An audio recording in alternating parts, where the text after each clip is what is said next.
Get to the church blind! Get to the church blind! Go! Now!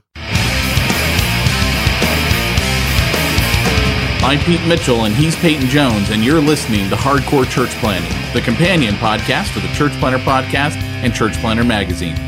Each week, we'll bring you interviews from planners who are in the trenches making it happen right now.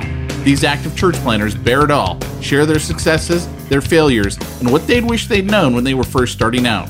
Listen in to discover how God is working in their church plant.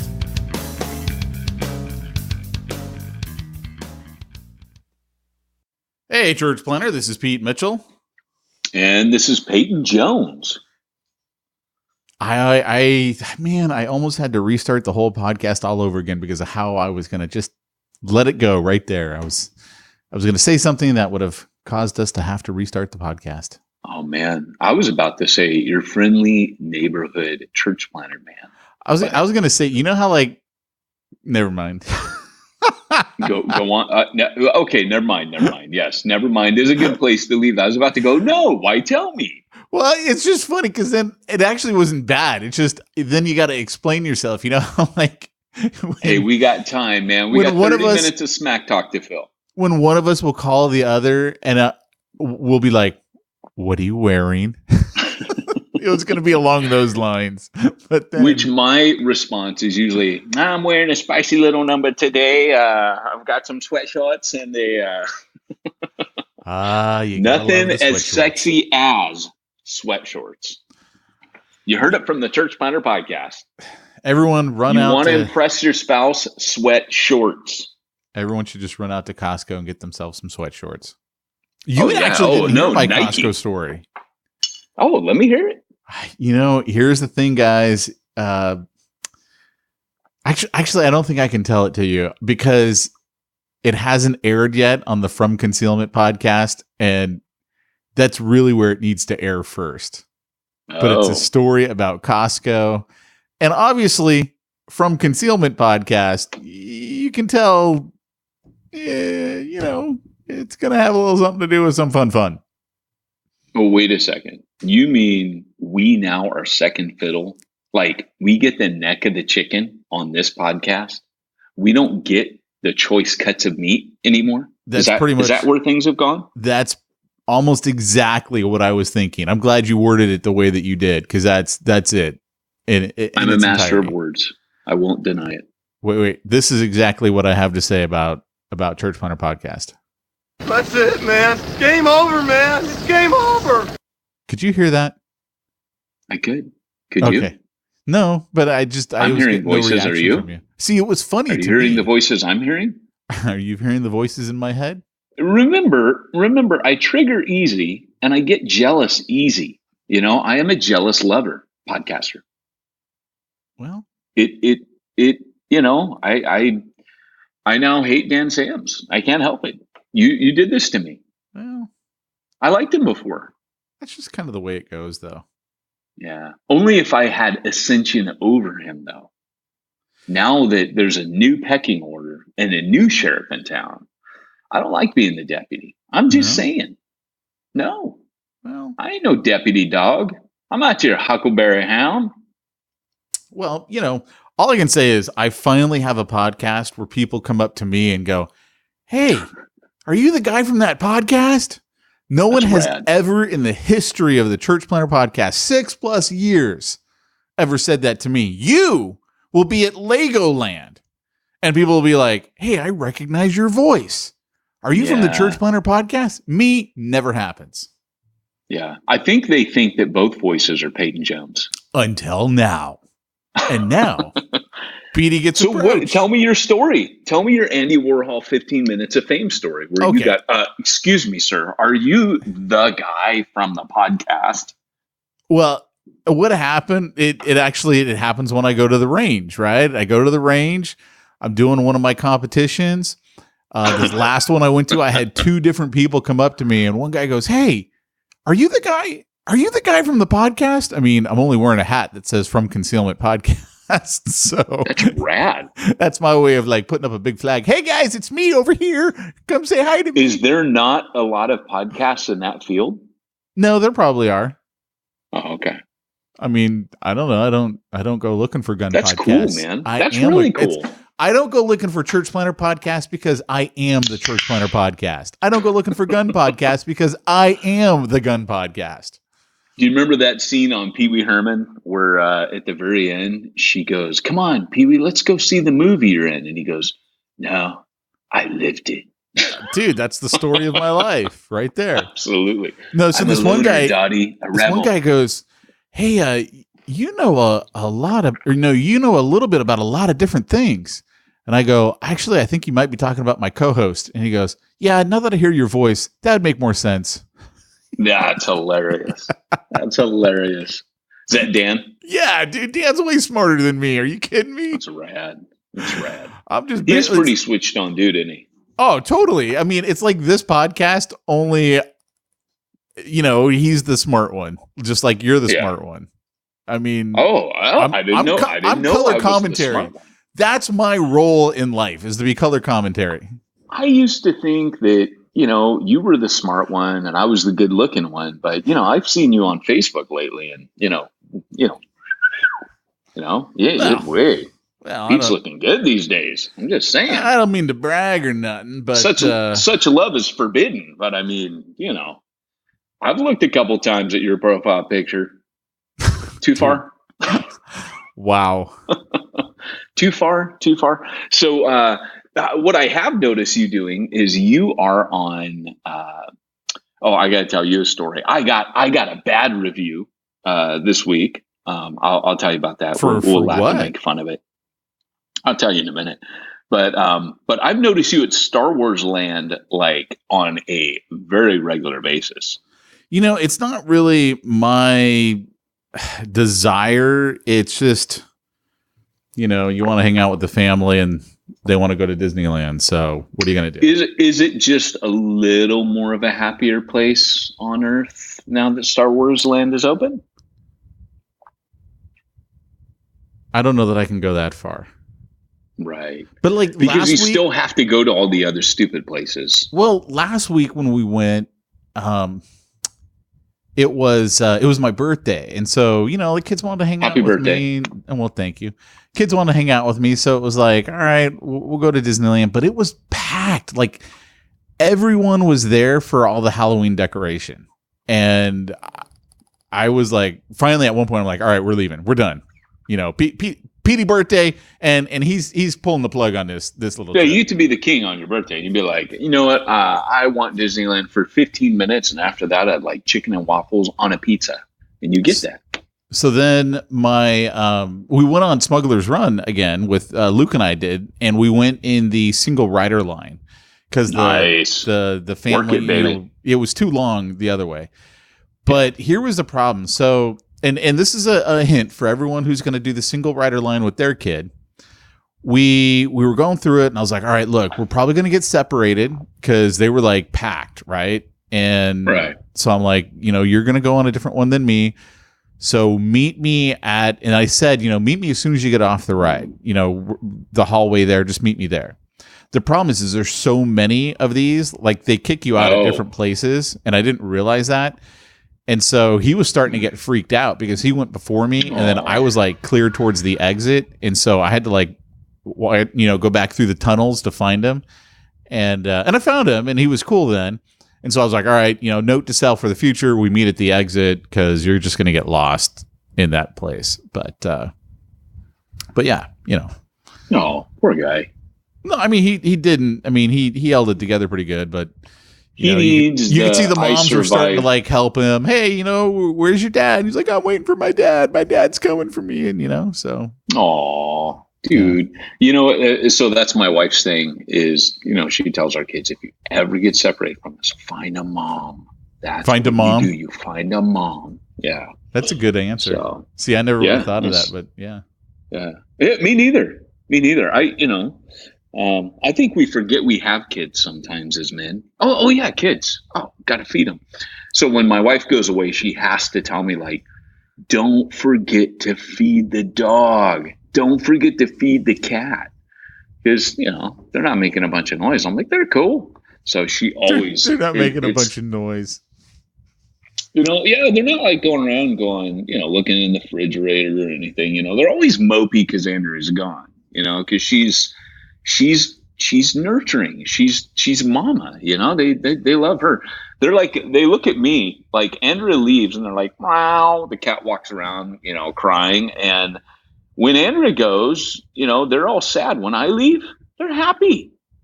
They're not like, they don't walk around crying. That's like the story of my life. Yeah, man. Yeah, I Nacho Libre, man. The other day I was in town and I saw this luchador and people were giving him lotions and goodies. I think I would like that kind of respect. Organized crime. Yeah, man. So, I got a review. Yes, tell me about your review.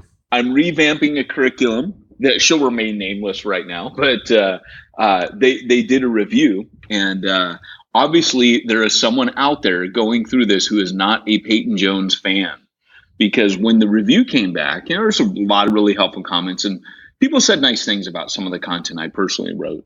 And but this one guy, what is this about? Say this again. It's church planning curriculum. Okay. And so they're beta testing this contract I've been on. And everybody was like, hey, this was great. Here's a tweak or a suggest, or I'd like more of this, normal, helpful. But there was one guy, it was like the Peyton Jones Defamation League. It was like, is there anything you found confusing? Yeah, Peyton Jones's articles. They're a bunch of fluff, no content. Nice. Then the next one, it goes, anything you would remove? The articles by Peyton Jones. So I showed it to my wife. I told her that's the way people talk about me in this podcast. What would you get rid of? Pete Mitchell and Smack Talk? Oh, that's what I woke up to this morning. So I had a little talk with God. I said, God, I think I know who it is too. And which makes it even funnier. But I was like, yeah, Lord, I think I'm going to need to lean into you today, because I'm writing this textbook, and holy heck, dude, this textbook, I mean, if I ever felt out of my depth, it's writing this thing. Yeah. And, but I'm not out of my depth. No, I'm teasing. No, it's just, it's a higher standard. Like, I have had to, dig deep, Pete. I've had to stretch myself. And I was reading this book last night. It's by a guy named Christopher B. James, and it's church planning and post modern soil. He does a lot of case studies of church plants in Seattle. And it's Oxford University Press. I'm reading this guy's book going, this is so good. And I interviewed him on the podcast just after I skimmed his book. But dude, I'm going into his book right now going, I can't write like this. Like, this is amazing stuff. So went to bed last night with a little bit of, wow, can I really pull this off? Only to wake up this morning with, yeah, Peyton sucks. So I had to go before the Lord and go, hey, Lord, you got this, right? We got this together. We got this. So we'll see how that goes. Yeah. Watch I understand that story all too well. I got to hear that a lot. What I do right now, though, is I take on like Dr. von Frankenstein. I take his approach. They laughed at me back in the laboratory. They said my ideas were crazy. One day I'll show them all. They laughed at me in the laboratory, but what happened next will surprise even you. That's when you put the marketing spin on. To learn my secrets, go to my free webinar. So, well, hey, that's all the smack I got. It was the smack against me, but we have. Hey, we're back to those today on a very special episode of the Church Planner Podcast, or a hardcore church planning podcast. Depending on how you're joining us today. Correct. This is a special dual episode. It is. It's like dueling banjos, but it's dueling podcasts. Today's episode is actually going to be played on our two podcasts. Part of the reason is we had another podcast. Church Planter Podcast is a proud father. We had a baby years ago. We had a baby podcast called the Hardcore Church Planting. I'm really uncomfortable. Can you hear the trash truck outside? No. Well, I want to be clear that I'm really uncomfortable that us two guys we had a baby like that. I'm putting this out there. That doesn't make me a proud papa. I get it. I imagine a baby we would have though. If you and I went to one of those. Seriously, why did you just say that line? Okay, let me rephrase it. You and I go to the mall. We go to the kiosk where it says upload your picture, and we'll meld the pictures to see what a child would look like from your genes. How about that? I don't know what kind of malls There's no physical touching. We go to completely different malls, apparently. So you and Dan don't have these talks? If we have a baby, no. Dan and I do not have those talks. You're just not there yet in your relationship. You haven't started talking about kids or making a baby podcast yet. That'll come with time. You can't rush these things, Pete. That's all I can say. This may very well be the last episode of the Church Planter Podcast. As well as hardcore. So, hey guys, what we're doing today is we're actually we're tying a bow on the end of church planter or hardcore church planting, because that's just kind of left there. But also, we thought it'd be good to just kind of catch up on each other's lives and see what we're doing, because a lot's changed since we started this podcast almost 7 years ago. It'd be 7 years in March, Pete. Is it really? Are you sure? Yeah. Yeah, 7. It was March. Well, I mean, that's still 6 months away, so whatever. I know, but that's pretty crazy. It's 5 months, I'll have you know, because my book's due March 15th. But yeah, man. So, I mean, you and I have, gosh, when we started this, you and I were planting in Long Beach, California.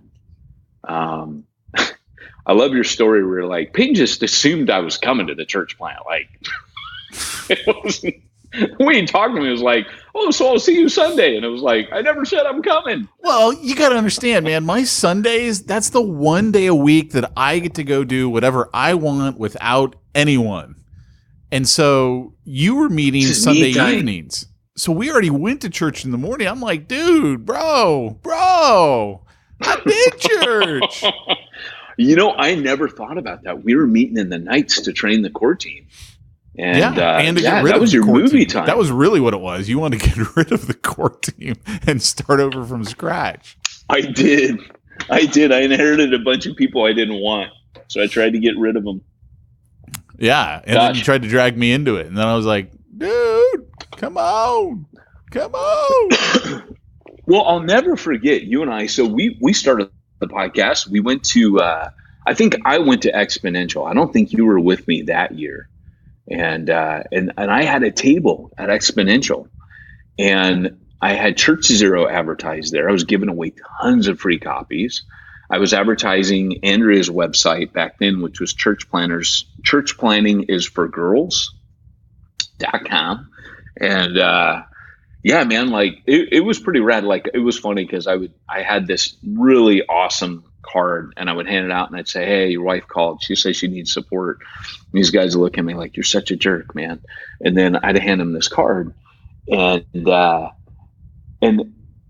Church Zero, I had Mr. T on the table. I had a few weird action figures to advertise books. It was all stuck in the 80s. So I started a lot of conversation. But I also had stuff for the podcast set up. I may have had the banner, but you might have had that made later on. But I think I had a plaque that had the magazine advertised. I can't remember. And I was just promoting all the stuff that I was doing at that time. Like New Breed had it was kind of like the most confusing table on the planet. Had so much crap on it. But and it had Mr. But T. So yeah, I'm sure it did confuse one or two people. It had a Mr. T doll, but like everybody else just had like bowls of candy. People would be like, ha ha ha, Mr. T, what's that about? And I'd be like, dude, it's Mr. T, fool. But anyways, that was kind of that was what birthed the church planner. Well, that's what was going on beyond. What birthed it was you were like, hey, do church planners have a magazine or something they can read? And I'm like, no, they don't actually. That's a fantastic idea. So that was your idea. We started this thing and, started a magazine, and it was pretty cool. And then Rick Warren's dudes asked us to come into their office. The infamous story where Pete had his TomTom tractor on that had the cougar voice, and she started talking in the middle of our meeting. Hey, big boy. Looks like you're lost. Looks like you're lost, Tiger. And Pete turns on a million shades of, he's fumbling. Where's that TomTom? It was in your bag. Yeah. And you're trying to turn it off. She's talking. It's totally inappropriate. Yeah. That was and and of course there's me, we're with like Steve Gladden and some other guys that are all kind of well-known dudes that Rick had hired, and they were super cool. And they're like, hey, so what are you guys doing? And I don't know how to have business meetings. So I'm sitting in there and I go, hey, so what's this about? After like shooting the breeze for like 5, it was pretty much like me going, hey, let's cut to the chase. We don't have all day here. And, oh man, and then Exponential called up and said, hey, do you guys want to sell the magazine? You can still work for us. And I go to you and I didn't know, like, I don't even remember saying this. This is why it's so funny to me. I go, hey, Pete, they want to buy the magazine. I go, how much you want to sell for?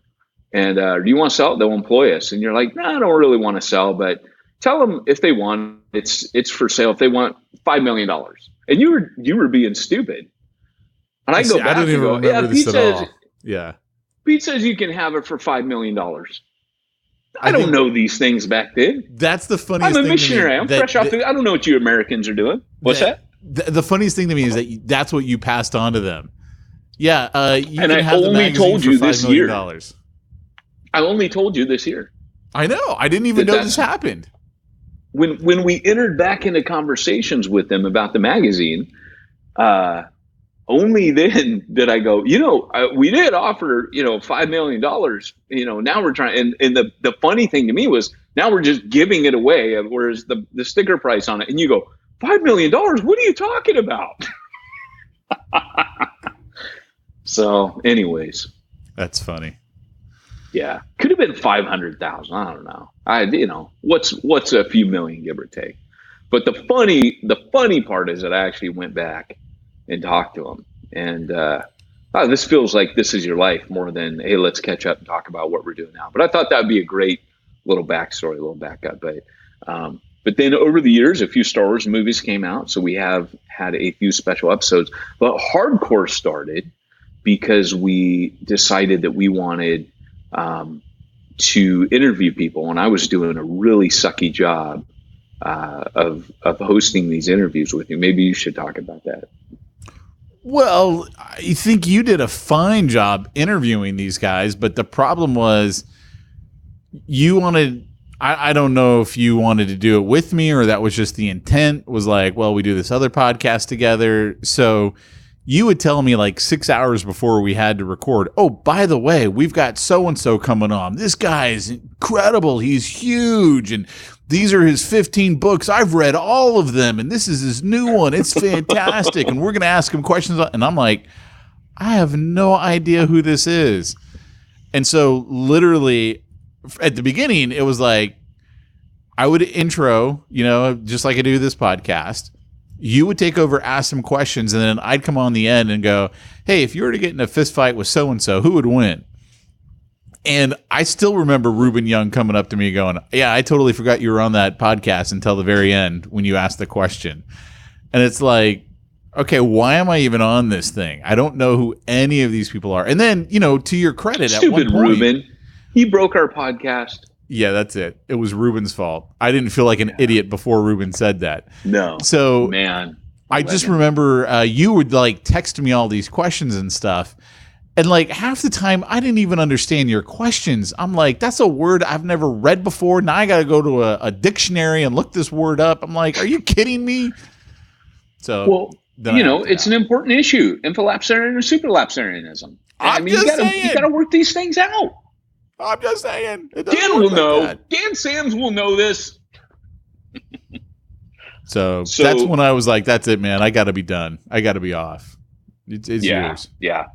But, it was funny because we remember we drove out somewhere to see Michael Cheshire. And he was in, that was one of my favorite interviews because it was in a restaurant. And you could hear you could hear the espresso machine in the background, clanging the plates. I love that, man. I was like, I remember saying to you, I love doing an interview like this. This was rad. And they let us do it in the restaurant. That was the beginning of the good, high quality interviews that we've become known for over the years. That was actually a really good interview. That dude was amazing back in the day. That was funny. But I remember he's big. Like he was tall. But he slimmed down now, but he was on some medication that made him put on a ton of weight. And he had the biggest belly at that time. And I'll say it now because I saw him on Facebook recently. He didn't look like that. But he had such a big belly and it protruded. And we were standing in Yard House and we were waiting to go in. And I feel someone pushing me like from behind. He's got his belly pushed up against me. He's literally like crushing me into the wall. It might have even been the front podium when you're at the hostess desk. And he's like crushing me. And I look up and he's just looking down, smiling. He goes, "That's uncomfortable, huh?"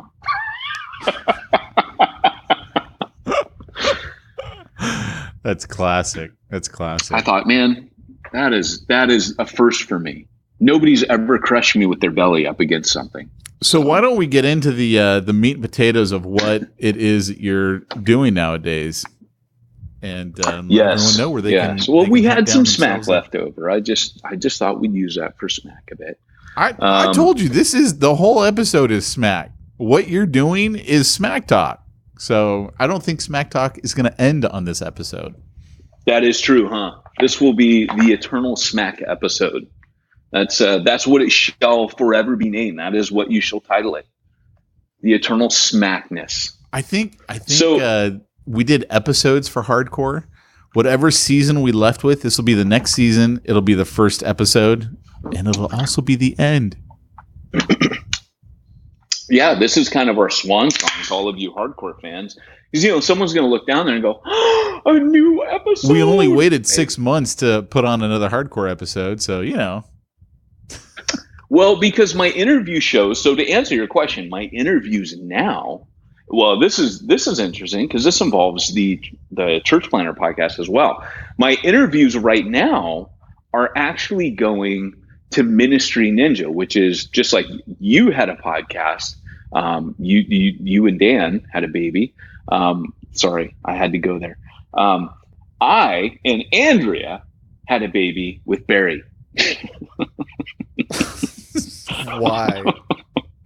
Why? Just because it makes you uncomfortable. It's the equivalent of me crushing you with my belly. I have short man syndrome. It's the only thing I can do. I have to crush people with my mind. But, so my interviews have been going on there. And we started this new podcast called Ministry Ninja, which, just because so many of our podcasts ended up becoming, we would get asked these questions that were like, "Hey, what's your take on this?" And it would have nothing to do with church planning. So I was like, well, this is just becoming almost like a seminary, a little audible seminary. My throat's really messing with me today. Sorry about that. But, it's kind of like I'm just hitting ministry basics with so many of these guys that found themselves in the church planning scenario and they have zero ministry experience. Or they'll tell me, "Peyton, I need to bone up on theology."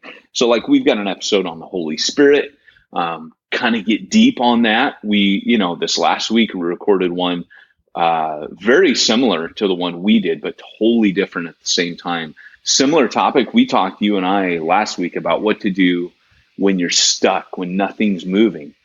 On the Ministry Ninja, we talked about what to do with disappointment. So it wasn't the same, but it was similar. So these topics, they transcend just church planning. If you took everything, and I don't think it always works as a two-way street, but anything you talk about in ministry will apply to church planning. But anything you tell a church planner to do, you ought to be telling a minister to do as well. Because I would say that ministers need church planning advice more than church planners need ministry advice. But I can't prove or qualify that in any way. It's just my opinions. I have them. But yeah, so that's one of the things I've been doing. The other podcast that I can't really call it a podcast yet, but I've started doing more work with Chris Langham, who took over Refuge Long Beach, took the leadership of the team. He runs an app called Through the Word. And right now I've recorded from, I did Leviticus, which even that was in the podcast in the early days, we would talk about that because Chris was like, hey, will you do a book for me? And I said, okay, I'll do Leviticus. That's my favorite Old Testament book. And still to this day, Chris says he gets more comments on that freaking book than any other because people just can't get through Leviticus. And they're listening to it and they'll tell him like, this is incredible. This book is just cracked open to me. So I signed a contract with Through the Word that I would do 12 chapters a month. And so I'm working now. I started with Deuteronomy, did all Deuteronomy. It's like 50 chapters. Did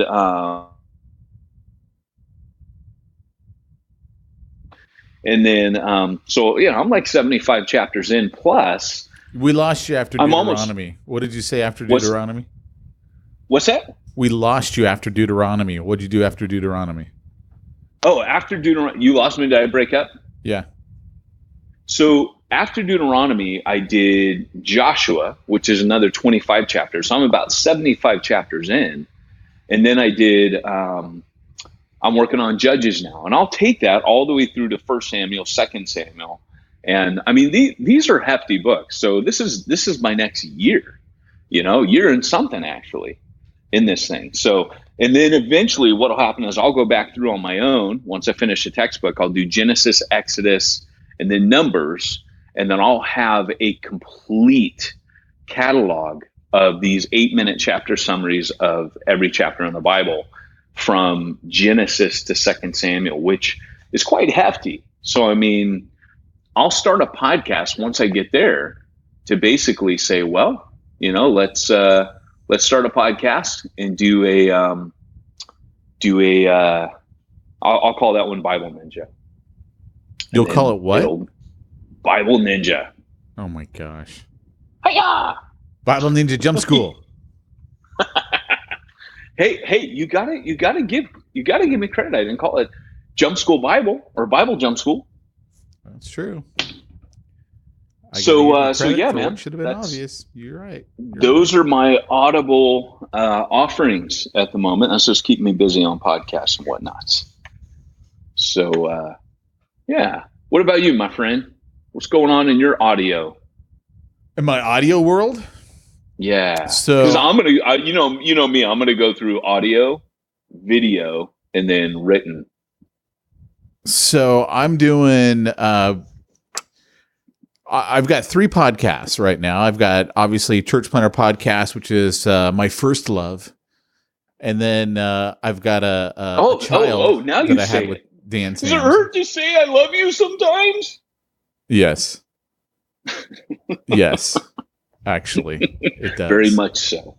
It might hurt me too. Actually, I think this relationship is working as it is. I love you, man. So, the other 2 podcasts I've got are obviously the From Concealment podcast, which is all about firearms, firearm accessories, shooting, competing, carrying, and I do that with church planner Dan Sams. Interestingly enough, man, I love the fact that I'm doing it with Dan because Dan is he's a gun enthusiast, shall we say, but a hardcore pastor in that he never in any way shrinks away from a chance to promote Jesus on the podcast. And I love that about it because I know our audience for that is not going to be Christians. Oh, so I love that, dude. That's so cool. Yeah. Like this last episode, I was listening to what came out last Monday, and it was about suicide and firearms. And like even the way he handled it, man, it was awesome. It was really, really good. That one would be awesome, dude. I would love to hear that because I remember you either posted something or you might have just dropped something in conversation where you were like, hey, it's not, the statistics on this will actually surprise you. Because that's a major concern I have is, hey, does that open up the door? I've had 2 friends that have shot themselves and ended their lives. So that's obviously a very real concern. The brief summary is I picked up a magazine that had reported all the study, and they looked at high-income countries. And those are the numbers that they were looking at. So it wasn't just, countries in the world. It was like, okay, let's look at basically high-income countries, Japan, Australia, America, Canada, Israel, that type of country, Germany. And what they found was that, yes, America has basically 6.9 out of every 100,000 people commit suicide by firearm in the United States. And that's higher than any other country, but that's because we have more guns. When you look at this is what kind of surprised me is it was a very fair study that they did because they said, okay, let's also look at non-firearm suicides. And we had 6.9 for that. So we're at 13.8 out of every 100,000 people are killing themselves. And that's actually about normal. I mean, there were countries that were significantly higher, like Slovenia, I think it was at 18.9 or maybe even 20. And we're at 13.8. So, I mean, we're way under that. But there weren't too many that were lower. We're kind of like middle of the pack. But ours, yes, it is higher in firearms. But the thing is, when you look at the numbers, okay, the amount of people are the same who are doing it basically worldwide is essentially what it comes down to. So it's just the ease of it. When they have a firearm, they choose to go that way. So if someone's going to kill themselves, they're going to do whatever is easiest for them to do. And if they have access to the firearm, they are going to use it. That's why if someone is suicidal, then if you can get the firearms away from them, absolutely, right? Because if it's harder for them to do it, that's better. But the problem the irony, Pete, is that, we talk about, like, I have this concern, about a gun, but I have this ginormous bullet that goes past my house like multiple times a day. And it's an issue here that a lot of, like, my daughter. He's talking about his train, by the way, guys. It's not somebody out there with a gun shooting by the side of his house. No, there's like a giant bullet, like a multiple megatons of machinery that just goes through my, goes practically through my backyard every day if I wanted to consider it. And that is a chosen way here in these beach communities in San Diego County. People just to step onto the tracks and boom, Yeah. So that's because they did a really interesting statistic that they looked at with Israel. So Israel has one of the lowest suicide rates as a country, and they have very easy access to guns in Israel. But one of the things that they did was that they took away, if you were between the ages, I want to say 18 and 21. And you were in the military, which you basically, if you're in Israel, you have to go into the military when you're 18. They took away their firearms when they went out on weekend leave. And that cut suicides in Israel by 40%. And that 40% was almost 100% because of suicides that happened on the weekend. So it's the access, right? I mean, if you have access to it, and also think about it, they weren't happening as much during the week. Why? Because that's when they're with everybody. That's when they're with their friends. But they go home on the weekend, depression sets in, whatever. They got access to the firearm. They were doing it. Right. So, and the only thing that I like, it's really good because Dan and I both go into this a lot more in depth than we can go into here on this podcast. Yeah, sure. But I don't think this become the From Concealment podcast. Right, I know, right? That'd be so awesome. My worlds are colliding. My worlds are colliding. But like the problem is you can't just look and say, if we take away guns, then suicide goes away, because it doesn't. Because what these other countries bear out is no, they just find another way. So I think there's probably a knee-jerk reaction in a country when you have, like in the case of Israel, a huge numbers of suicides go down because of you took away their firearm. And then I think what you're going to see is then it comes back up, because then people go, okay, well, this is just not the way I can do it. Right. So I think there's a knee-jerk reaction to it. Right. Because the numbers, I mean, it doesn't matter. Like, yes, there are countries that are much higher than us, and Israel is the lowest. And then, a few of them, like Japan was actually really high. Japan has like no guns, but they had like 18 out of every 100,000 people are killing themselves. Trains, again. Oh, is that what they're using? Trains? Yeah. They use subways. There's a deeper problem, as we know, as Christians, there's a deeper problem going on. It's not the firearm, that's the tool. And if you give someone easy access to a tool who already has this other core problem, there's an issue, and they're going to act on it. So real quick, what's your other podcast? The third one is called Contractor's Secret Weapon. I do that one with Dave Negri. He's actually a elder at his church in Florida. I've known him for years. He's been a client of mine, and we've worked together on many projects. And it's for basically people who are in the housing market as contractors, so roofers, painters, cleaners, plumbers. That's where the contractors part comes in, and it's a marketing podcast that we do for those guys. So we do that obviously because we hunt out of that for more business. And then I'm starting a fourth podcast, which hasn't started yet. I was going to call it something like, the Profit Hacking Podcast or Profit Hacker, because that's the name of my company. But then I was at this meeting this last week, and this guy had just a great name. And so I approached him. I'm like, man, I kind of want that. So I don't know if he'll let me use it or not. But his name was Winners Always Win. I think I would like to have it. You must give it to me. Yeah, he bought Winners Always Win. .com, and I was like, winners. No, not Winners Always Win. Winners Always Find a Way. Or winnersfindways.com. Winnersfindways.com. You got to call yours Winner's Gonna Win. Actually, I found haters gonna hate. I found Winners Always Find Ways, but his was Winners Find Ways. And then I was like, dude, I don't want to step on your toes. Can I use Winners Always Find Ways? And he goes, yeah, you can use that. Just give me credit. I go, all right. So, but then he's like, I'm not sure. Maybe I should just give it to you. Winners Find Ways. I'm like, yes, give me Winners Find Ways. That's cool. He hasn't done it yet. He hasn't said he's going to do it. He's thinking like a winner.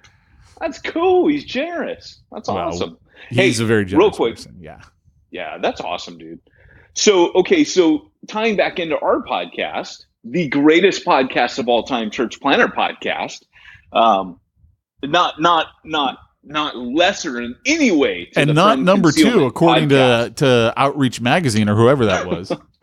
Yes, not number 2. So here's the thing: is you and I have actually, the hardcore is ending. It has ended. We're just announcing it 6 months later. Hardcore church planning is dead. It's been confirmed. It is dead. So, but we're going to bring interviews back onto this podcast. But this time, we're going to be better. I'll just own it. I will be better about the podcast and who we schedule. I am currently trying to get Chuck Swindoll, believe it or not. So can we call him Chucky? Can we call him Chucky on the podcast? Chuckles. We'll call him Chuckles. They're going to listen because they're checking us out to see if he can come on. And they're going to listen to this and say, no. So if Chuckles does not make it on, that is why. So, nice. But no, to me, he is. You will not find a better communicator of this. I mean, he's amazing, right? That dude's just amazing, and it's funny because you'll find guys go, no, Tim Keller, like guys that are super into exegesis. That dude can exegete. There's amazing dudes out there. There's Alistair Begg, but Chuck Swindoll is a freaking legend. And so would be Alistair Begg. And I wish we had gotten Warren Wiersbe before he died. In fact, the week he died, I was like, this alarm bell went off in my head. You need to get Warren Wiersbe on. And I had been ignoring that. And this alarm bell went off and he died like the next day, maybe 2 days later. And I was like, dang, I knew it. So something was telling me he was getting ready to go. But anyway, so we will bring interviews back on. So okay, let me skip to video and then I'll go to written content. In the video realm, I've got so I rebranded my website, right? I took it away from PeytonJones.ninja and I called it Ministry Ninja. Part of the reason was I wanted to really go this route of talking about church planting ninjas. Could not find a publisher for that concept. I could actually. Zondervan said, we'll take it, but you got to take the word ninja out of it. And the concept is so fully formed. The book was almost completely, I'd say it was about 85%, 90% written. And it used all ninja. I had worked so hard on this thing for about 2 years. And I just pulled it back off the table and said, no, I'm not gonna change this. It is what it is, and it will see the light of day. I'll hold it off for now. And I'm probably going to make it into a course because I've been making courses. But anyways, I took my website, rebranded it to ministryninja.com. And that's where you'll find my podcasts, my books, my video. But the video is the stuff that I'm really excited to start moving into. If you guys have not checked out Ministry Ninja, that's my YouTube channel. You could subscribe right now. I only have like 200 and I think like 70 something subscribers. So it's not anything to boast of. I mean, it's early days for me yet. Have not been super intentional, but I just started we always joke around, Pete, how we're not the church planner money guys. We're the non-math pastor. You're actually not. I am though. So I met up with ECCU. They wanted to know, hey, talk to us a little bit about church planners. We're a bank and we've served churches, but we kind of want to be relevant to this next generation of leaders, and we want to help church planners. And when I met with them, one of their senior leaders, the CEO, he actually, while we were talking, he started crying, and he's like, "Look, I just left." He had worked for some really big companies, and he's like, I just left the secular business world to come help this church out because I believe that we can really impact for the kingdom. And when he started tearing up, he was talking about reaching lost people. And he goes, and I just get that church planners are going to do that faster than anyone. When he did that, I was like, I need to work with these guys. This guy is awesome. And the guy that I'm doing a lot of the interviews with, I was his youth pastor back in the day. He was the one that said, oh, you need to talk to Peyton Jones, get him in the room. And so I met with these guys for a couple days, had a great chat with them, enjoyed, hearing what they want to do. And I just said, you need to make it free to planners. And so they said, what else? I said, you need to create like a step-by-step, like where you're holding their hand and you're walking them through all this crap because they don't have time. They're bivocational. And I described everything and they went and did it. Like they executed an amazing program for church planners starting out. And they're like, cool, we'll waive all the fees for 2 years. We'll do this. We'll do that. We'll create a concierge service for church planners. It's pretty rad. So anyways, but what we did is we put together this 52 episode breakdown of pretty much like the dummy's guide to church planning finances. And that's in 52 episodes. They're maximum 5 minutes each. And it's literally me and somebody from ECCU sitting down, and they're moving the people around from different departments. I've usually got like 10 episodes with one person. And it's asking them, as everyone who listens to this podcast knows, the stupid financial questions that I don't know. Over the years, I've had to get to know stuff. But even just, hearing like one of the guys early on was Kurt Blake, that And I remember meeting with Kurt for Refuge and saying, dude, show me how to do a budget, even for New Breed, the church planning network I run. I'm like, dude, I need to know how to run a budget. I've never done that. I just know that you don't spend all your money. You save it for strategic purposes for the kingdom, and you don't take a full paycheck. And that's what I've learned in church planning. And he was like, oh, he's like, wow, man, no. He's like, you got to know this, that, and that, and that. And so that's what it is. It's kind of like, to me, because I told the guys, I was like, look, nobody's done this. So if you really want to reach church planners, talk to them about this stuff. Let's make it accessible. So that's what I'm doing in the YouTube world. I got my other shows on there too, but yeah, it's Church Planning and Money is the name of it. Cool. Yeah. Are you doing anything with video wise? I am, but interestingly enough, it's going to be for my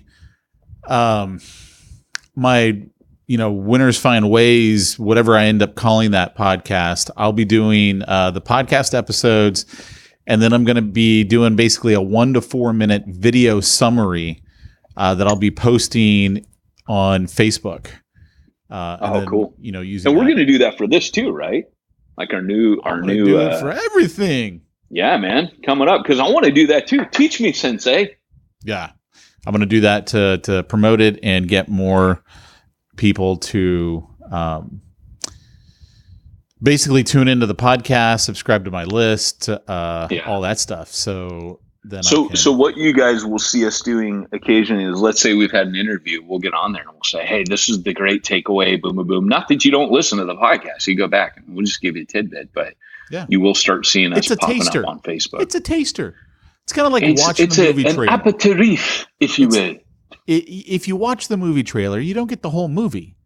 But a little moose-bouche, Pete, from the podcast. Would you like a moose-bouche? Yeah, so that's what I'm going to do for yes. for video. It would be like we're walking around the party with a platter. Would you like a shrimp cracker? Something like that. I don't know why I'm doing these voices. Me neither. What's up with me? I need to go on timeout. Probably. What's up? So anyway, so that's it. And then written content. So I will be, I haven't posted blogs now for a few months. I've been writing curriculum like a bad boy. I wrote the Jump School core team training. I thought I'd pause it there so you could comment. Yeah. So I wrote that content. That's a 6-month training. I don't want this to be a big commercial, so I just tell you it's there. It's at Ministry Ninja. You can check it out. But it's a core team. You can lead it from your iPad. It's got videos that shoot to your TV, yada yada.